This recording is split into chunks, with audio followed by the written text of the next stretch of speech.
एक बार वो निहार दूध के साथ इस्तेमाल करनी। अच्छा, दूसरा ये है कि मैं जो मैंने ऑयल तेल बताया तो ये खारिश का तेल है और वो खारिश जो किसी तरह ना जाती हो, ठीक है ना। तो ये बैरूनी इस्तेमाल के लिए तो दोबारा फिर रिपीट कर रहा हूँ, फिर दोहरा रहा हूँ। 1 पाव गिरी का तेल, 5 तोला गंधक, बस ये है कि गंधक को जरा काफी बारीक पीस लेना है इस तरह, और 1 तोला काबू है।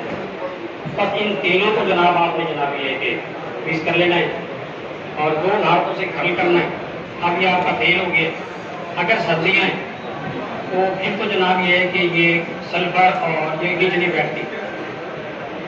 तो अगर गर्मियाँ सर्दियों में बैठ जाती है, सर्दियों में नहीं बैठती, गर्मियों में बैठ जाती है, तो अगर गर्मियाँ हैं तो उसको आपने जब इस्तेमाल करना है तो शीशी को आपने हिला लेना ताकि वो सल्फर जो है मिक्स हो जाए। और तरीक़ाकार ये है कि जब आपने इसे इस्तेमाल करना है तो गुसल कर लेना है। गुसल करने के बाद, ठीक है ना, तो ये इस पे जनाब ये कि आपने इसे इस्तेमाल कीजिएगा। और उसके बाद दोबारा फिर जनाब ये जब आपने गुसल करना है तो वो कपड़े आपने जो उतारे वो नहीं पहनने, दूसरे कपड़े पहनने। यानी जब भी आपने ये तेल इस्तेमाल करना है, ठीक है, धुले हुए कपड़े, साफ कपड़े पहनने।